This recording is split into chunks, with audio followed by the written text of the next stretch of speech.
She says she's waiting to get into the Zoom. Who is? Teresa? Teresa? Okay. Yeah. Let's see. Got like too many things on my screen today. Let's see. I can see.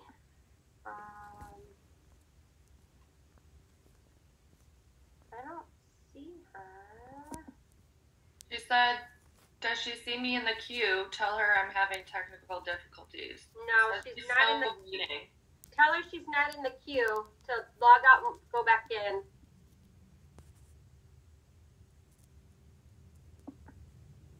I don't have her even trying to get in right now. Can you let her know? Yeah. Okay. Let her know. It'll usually pop up on my screen. Okay, so the first one, can you guys see my screen? Yes. Yes. Yeah, we can see Okay, I just want to make sure. All right, so the first one was the hepatobiliary. I think all of you got this one. The main thing is because the gallbladder did not show up in that gallbladder fossa area by 4 hours. This is called acute cholecystitis, and I think most of you got that one. The next one was a Meckel's. Again, I was very proud. Most of you got this. This is the stomach. This is the Meckel's. This is the bladder. It's straight for technetates. Okay, so that was great. Most of you got that one. This next one was another hepatobiliary exam. And I gave you the description that the gallbladder doesn't visualize until about 4 hours. So whenever we have a delayed visualization of the gallbladder, but it does show up, it's called chronic cholecystitis. Okay, so most of you got that one, so nice job. This next one was a salivary gland exam, straight for technetate, as you can see the thyroid here. And I asked you what 1 and 2 were, and I think almost all of you got this one as well, the carotids. Remember we discussed carotids, submandibular and sublingual. Okay, excellent job on that one. Just while I have you on the screen, so these 1 and 2 guys are carotids, 4 and 5 are which ones? Submandibular. Submandibular. And then what is 6? Sublingual. And what is 7? Who knows what 7 is? Either the tongue or residue in the mouth. Yeah, so that's the nasopharyngeal area. Yeah, that's a tough one there. That's why I didn't ask that one, but that's nasopharyngeal region. All right, the next one. This one caused trouble for some. This was probably a challenging one for most people. Some people got it right away. I did give you some clues up in the description. This is one thing you guys will learn. I always give you clues, whether it's in my description or in the image itself.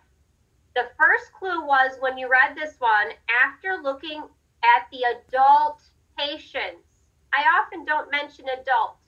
I did here. That was to jog your memory that this is not a pediatric patient.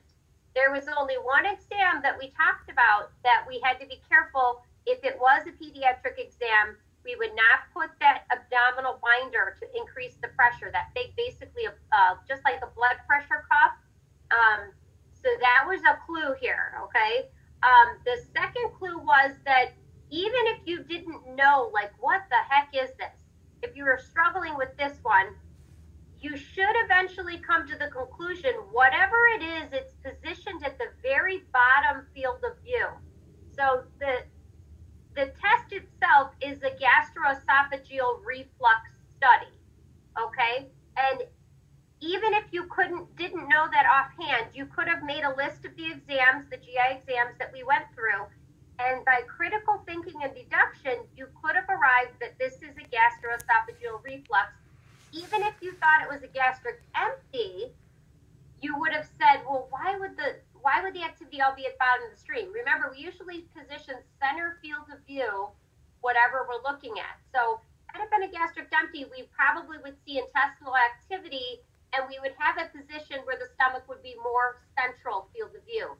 This central field of view is actually above the stomach, which is the esophageal region. So that was another clue. So those are the type of things Again, if you ever panic and you're like, what the heck is this? Go make a quick list. It was only gastrointestinal. So go through it and say gastric empty. Okay, it's a possibility. Not sure if that's what it is. Kind of looks like activity above where we're looking. Teresa's coming. Go through the whole list. GI bleed. No. GI bleed, we see liver and spleen at the top. You can kind of go through it like that. So I was very proud of those of you that did figure this out. I definitely anticipated someone who's struggling with it.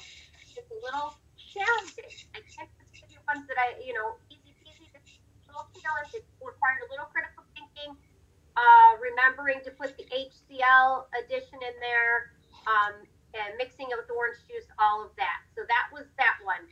And so yeah, you guys did a nice job overall. I was very proud of that. And some of you got a great amount of partial credit because your description of your exam was very good, and I did honor that credit.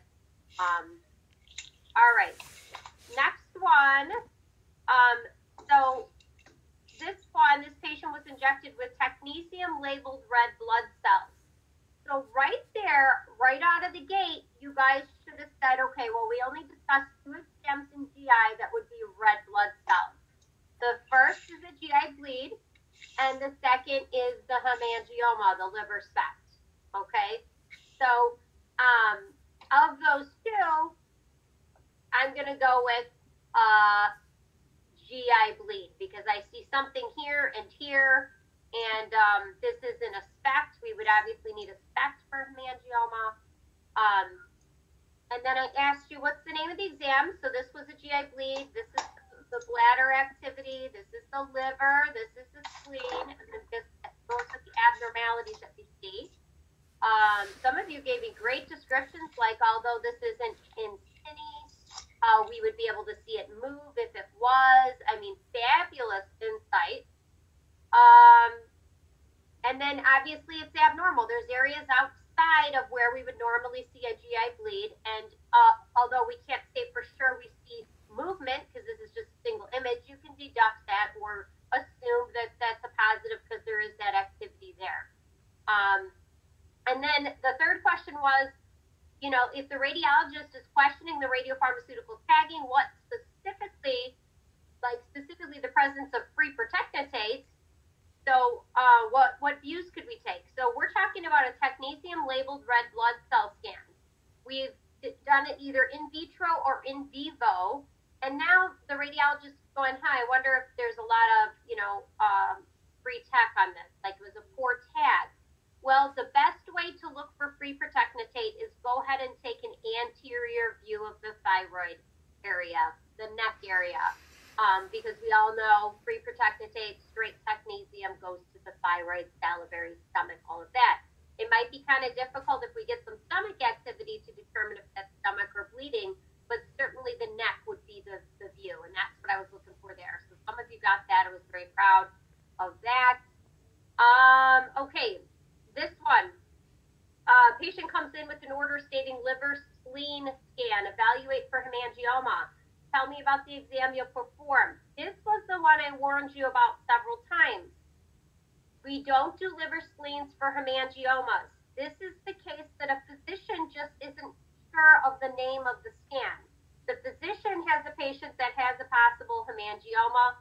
The physician wants to evaluate for the hemangioma. What the physician actually meant was a liver SPECT scan. And it's our job as professionals to recognize that.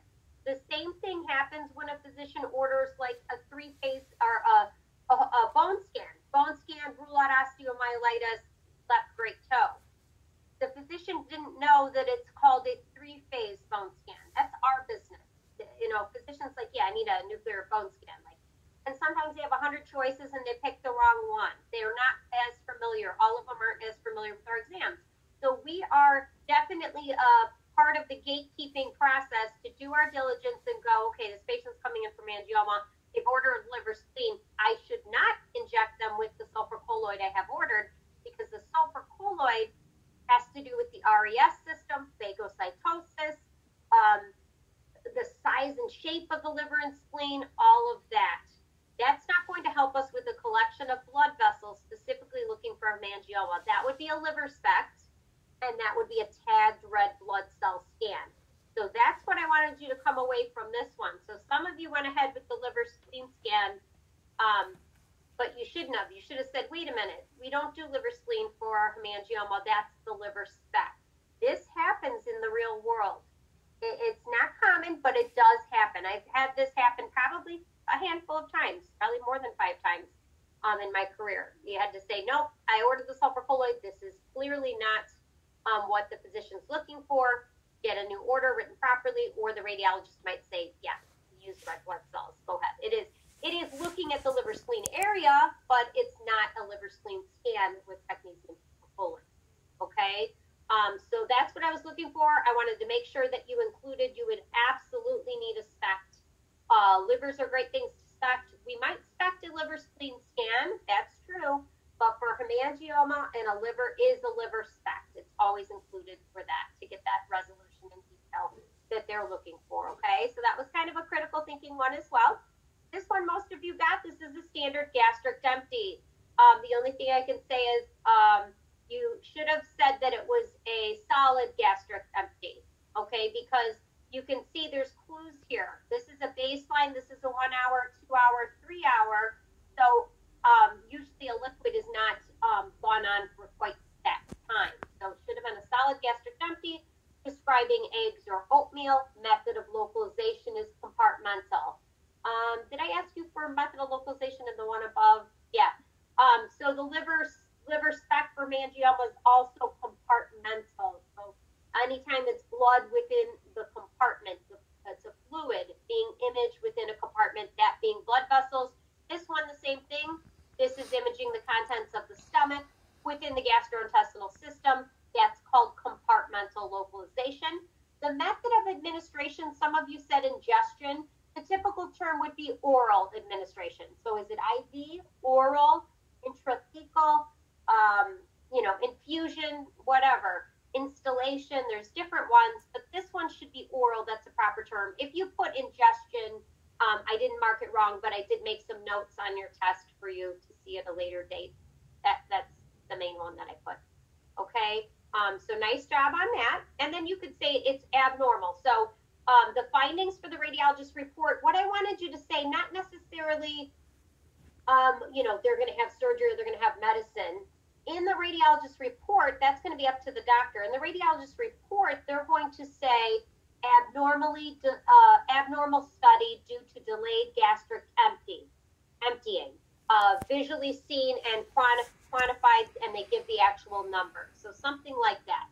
It's an abnormal study based on delayed transit of the meal through the stomach and intestines, whatever. But abnormal, and why? Because it's delayed. There's significant retention in the stomach area of the tracer. You obviously can't tell numbers. I didn't give you numbers, but that's because I wanted you to realize it is delayed. And then you could have told me what the normal is. The normal range is this and this. I believe it's definitely outside the normal limits, being abnormally delayed. Somebody mentioned gastroparesis, and they did mention, that the surgery and medication are options. That's good. I like that you have that in there, but you have to start out with it's abnormal and it's significantly delayed or something like that. Okay, that would be in the report. I think everyone got the gallbladder EF. I didn't give any background, so it's kind of straightforward. It was somewhere around 24%. Great calculation. The pharmacologic agent causes gallbladder filling. So CCK causes emptying. Morphine would cause gallbladder filling. Okay. One side of the cystic duct. Which of the following pathways does the bile travel to get to the duodenum? Common bile ducts. Remember, it starts up in the liver with the hepatic ducts. You have the right and the left hepatic duct. The common hepatic duct, the cystic duct, goes into the gallbladder and then down into the common bile duct. Okay? So most of you got that one. Which of the following is not true? Gallbladder does concentrate and store bile. Yes. It is used to emulsify fats. Yes. the liver through a series of ducts. Yes, that's all true about bile. It's the product of WBC breakdown and hepatocyte metabolism. No, it's the product of red blood cell breakdown. That was the word that was wrong there. Okay, everything else was true. So most of you got that one. A patient with acute cholecystitis presents with gallstones obstructing the cystic duct. That's the duct leading to the gallbladder. So making sure that you knew that. Common bile duct carries bile from the gallbladder to the duodenum. Again, just I said to know that flow of bile. Radiopharmaceuticals used for cholecystography are rapidly cleared from the bloodstream by hepatocytes. Remember I said the Kupffer cells are associated with technetium sulfur colloid and the RES system. So the liver spleen scan is the Kupffer cells. For cholecystography, which is imaging of the gallbladder, also known as hepatobiliary or HIDA scan, those are the hepatocytes. Hepatobiliary scan, hepatocytes. I think most of you got that as well. Common finding on a hepatobiliary scan of patients with chronic cholecystitis is gallbladder visualization. This is the only one that it could be. It's critical thinking. Usually it's, hour and a half or later, 2 hours, 3 hours. But over an hour, yes, it would not be anything but acute. Less than an hour, no. Greater than 24, that's bogus. We only image out to 4 hours. Fatty meal, no. We're not giving a fatty meal because our gallbladder's not showing up. It's a negative result because chronic cholecystitis cannot be detected on a HIDA scan. Well, that's bogus too because it can be detected. Okay, so this was the only one. So most of you got that as well. Hepatic uptake and gut excretion of technetium collopac without gallbladder visualization at 4 hours. That's a perfect description of acute cholecystitis. We have everything else, hepatic. Okay, we got the liver, we've got the guts. The intestines are showing up, no gallbladder. That's acute cholecystitis. Again, just making sure you know that main thing. Visualization of the gallbladder within 20 minutes implies a patent cystic duct. None of the other ones were true. This is the only one that it is. Our gallbladder shows up, we know the duct is working. It's patent, it's working. Okay. This one, analyzing a gastric empty, the normal T1/2 of a solid is typically 90 minutes. So we gave the range. So you just had to know it was 90 minutes and it fell within that range. Okay. What's the most common presentation for a Meckel scan? Bloody stools. Okay. The rest of this is all a bunch of baloney. Bloody stools. All right. Abnormal uptake in Meckel's diverticulum is commonly seen in the right lower quadrant. That was the image I gave you, was right lower quadrant. That's where we would see it. Most of you got that. This one was a typo, but you all got it, so thank you. Basically, this is what I wanted you to know. This is a concept, and this is a like a board question. Unfortunately, I had typed in the numbers. I'm missing a couple zeros there, but you got it. All of you got it. In a gastric emptying study, the areas of interest are drawn around the stomach and counts are recorded for each image. The counts are then graphed in a time versus activity curve. The T1/2 is calculated. If the original counts at time 0 are 200 million counts, then the T1/2 will be calculated when the counts are at what? This was just a big picture question. I wanted you to know you don't need to do any calculation. You don't need to do anything. T1/2 is when counts drop in half. So this should have been exactly 1/2 the number. And I was obviously playing around with different numbers and calculations and messed it up. But y'all got it. So good job on that. It should have been 100 million there. Okay. So sorry about that. I put 1 million. All right. So everyone got the concept, and that's really what I wanted there. So let's see. This next one, the GBEF, I think you all got that as well. It's just a simple calculation. This was a normal EF. I can't remember offhand what it was. Like maybe 69, something in there. I can't remember. All right. These were the matching. All of you did very well on this one as well. Liver, common bile duct, GI may visualize in 60 minutes and gallbladder seen between 2 and 4 hours. What is that one? Chronic cholecystitis. Good. Chronic cholecystitis. Rapid uptake by hepatocytes. In minutes, visualization of hepatic duct and gallbladder in 15 to 30 minutes. Gallbladder is well demonstrated by 45 to 60. Small intestine visualize at 30 minutes. What's that description of? Normal. Normal, exactly. Nice job. Non-visualization of gallbladder due to obstruction of the cystic duct, liver, common bile duct, and GI tract visualized within 60 minutes. Non-visualization due to obstruction of the cystic duct is the key. What is that one? Cute. Last one is good liver uptake but no draining. Non-visualization of gallbladder and bowel within 1 hour. It's only in the liver. It's only in the liver. This happens. We only see the liver. What is that called? The hepatic duct obstruction. Good. The hepatic duct obstruction. Excellent. Yeah, it didn't get out of the liver area. There's something going on with the major duct system or the hepatocytes themselves. Although because it took up well, I would tend to think it's a duct. The cells were actually working. But you don't know, those are the two possibilities. Okay, so you guys did a nice job on that. The result of a patient's gastroesophageal reflux study is calculated to be 9%. What is this? What's our rule? If it is greater than what at any pressure? 4%. 4%. If it's greater than 4% at any pressure, talking about that binder, abdominal binder, that we can increase pressure on a patient if they're an adult. No matter what the pressure is, if it's over 4%, it's abnormal. So that's consistent with reflux. That's what that's saying, okay? And usually if it's under 4%, we don't visualize anything. If it's over 4%, we actually visually see something. And that's how it goes, okay? All right. Which gastrointestinal exam requires mixing the radiopharmaceutical with hydrochloric acid?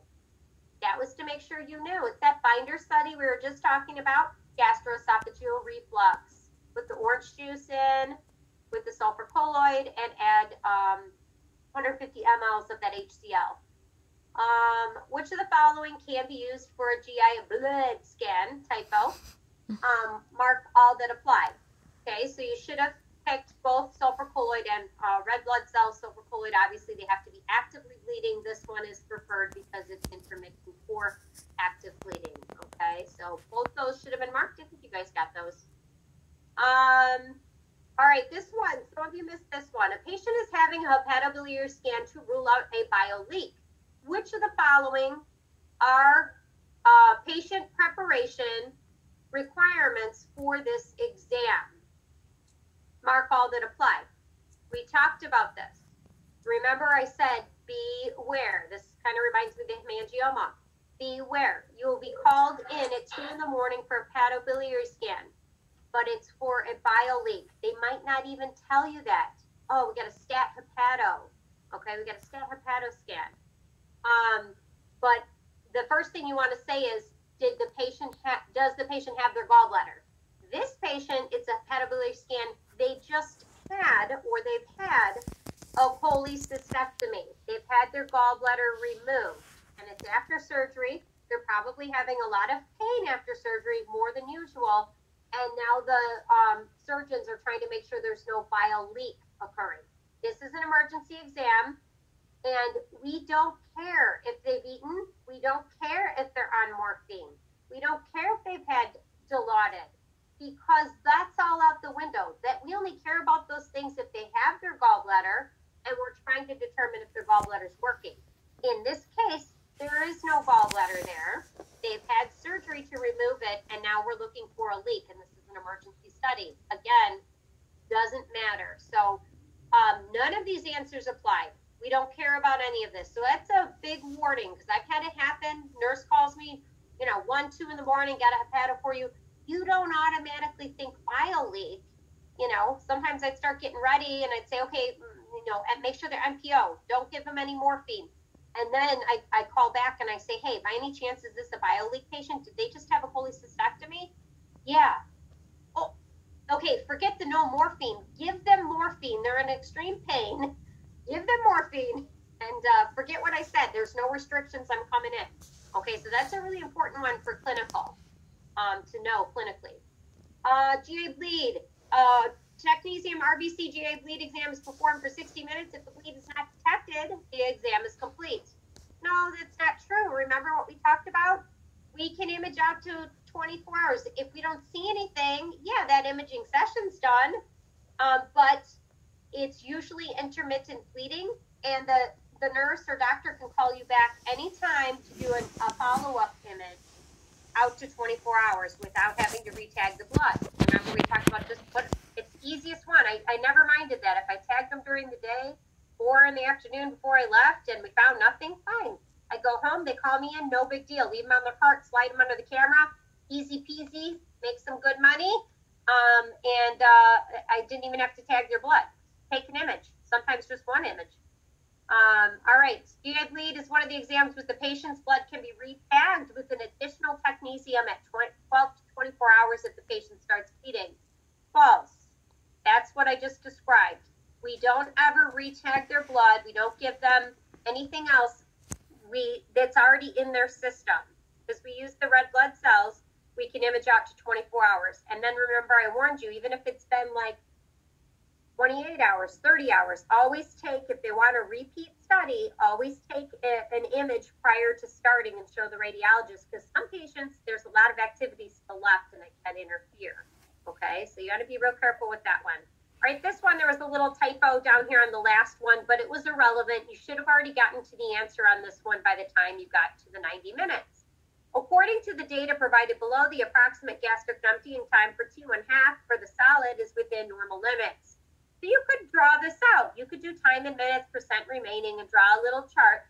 Or you could just go right to 90 minutes. And what do we know about what happens at 90 minutes? It should be what's our cutoff for 90 minutes?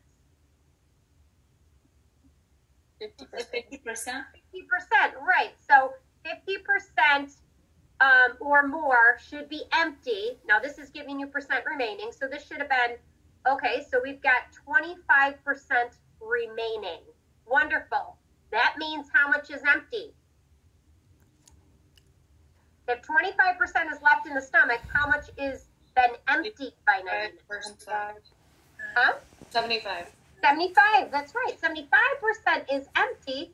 So right here, we know this is completely normal. So that's within normal limits. Okay, so that's all you had to do on that one, to be able to look at the minutes, percent remaining, and go, yeah, 90 minutes are standard. Now, if I gave you the 4-hour mark, we would want to say 10% on this side, because 90% or more should be emptied by 4 hours. Okay, so that's the nuts of that one. All right. I have a question. Yeah. Would that be considered like accelerated gastric emptying, like? Or... No, I don't think so. I'd have to pull up. There's a chart you can look at. Okay. I don't think so, though. You kind of look at the time here along, and they do look at the curve to see if it like dramatically drops really quickly. It is why they do now recommend out to 4 hours, though, to see what is the number. Yeah. Okay. I'd have to look at the specifics of it. But it definitely isn't delayed. We know that. Yeah, typically if it's like 75% within a half hour, you know you're having a major gastric dump. Yeah. It just might be a little bit where you have the big bolus of the food kind of sitting there, and then it starts breaking down and the stomach starts essentially moving it through. It's just the first 30 minutes, if you have an immediate dump or empty, that is when you start looking at abnormalities. Yeah. Thank you, Diane. That's excellent. Yeah, there's something called gastric dumping. Some of you might have done a journal with that. What views are taken during a salivary gland study? This one's anterior and lateral, although some of the textbooks did include this. So some of you, I was a little generous with, there was a question above. So if you were one of the few that got this one, I was generous in your, there were a couple questions above. You got 10 out of 10 points. I gave you an additional point up there if you did put this one down, but absolutely not posterior view. This is the best answer. Some books cite you could do obliques. Anterior is absolutely required on a salivary gland. Often we do anterior lateral. Obliques are also optional. So I did give you credit if you got anything, but if you put posterior, absolutely not. Most of you got it anyway. All right. This next one, a patient's having liver spleen scan, mark all that apply to this exam. Okay, so none of these were correct. NPO is required. No. Liver spleen, we don't need NPO. Inject them, wait 15 minutes, put them on the camera. It's typical. Radiopharmaceuticals administered via an intravenous route and hepatocytes will be utilized. Bogus. Liver spleen, sulfur colloid, we use the Kupffer cells. So that's not it. 85% of the radiopharmaceutical will normally distribute to the liver, 15% to the spleen, and 5% to the bone marrow. We can't have more than 100%. So this was bogus. Okay? So if you added it up, you should have gotten 105%, right? So that was not true. If colloidal shift is present, we talked about this, having the shift, colloidal shift. The percent of radiopharmaceutical distribution to the spleen and bone marrow will increase. Yes, typically we have primarily going to the liver. If we see a shift, more spleen and bone marrow, it's called colloidal shift. This one, if the colloidal shift present, percent distribution to the liver will increase. No, the liver decreases. The spleen and bone marrow increase with colloidal shift. Okay, again, most of you got that one too. All right, this was the Y90 microspheres. So, true or false, prior to Y90 microspheres, SERT therapy for unresectable metastatic liver tumors, 5 millicuries technetium-99 MAA may be given intra-arterially via the hepatic artery. Yes, before we do the Y90 SERT therapy, you know, sear spheres, Theraspheres, depending if it's a glass or resin, we usually give that MAA. We do it the same way we would give the therapy, and that's just to see that lung shunting to make sure they're a good candidate for this therapy, okay? So that's true. That's absolutely true. We talked about that, okay? And then this one, to calculate percent lung shunting prior to the Y90 microsphere therapy, the equation is needed, okay? So one of your assignments was to look in the small blue book at this procedure. This is how we get the lung shunt. I think we went over this also on Zoom Live.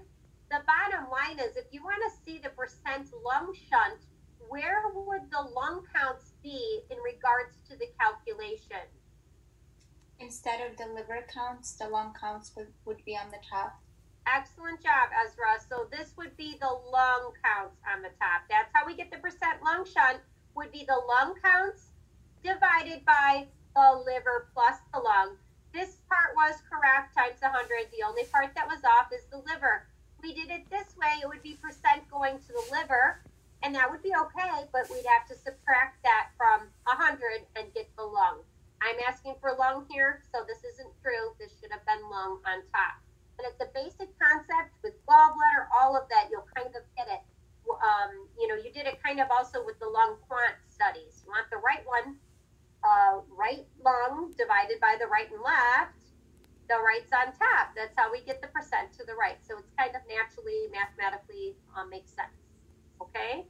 So you might not have needed to know that calculation, but critical thinking could have led you there. All right, which of the following exams can be considered stat? Gastric empty, no. Liver spleen, no. Liver speck for hemangioma, no. It's not an emergency. Acute cholecystitis absolutely can be emergency. patients present with severe conditions. Sometimes they're okay and they're bent over, vomiting, very, very sick. This can be a stat exam. Bile leak, yes, stat exam. GI bleed, absolutely stat exam. So these three were our stat exams, and the rest were not. You know, there's always exceptions to the rule, and you know, an outpatient that's been scheduled for 2 weeks for hepatobiliary, probably not stat. However, there are cases in which you will see the patients are in severe condition and they're awaiting surgery, and it is acute cholecystitis. So that was stat. Okay. So nice job there.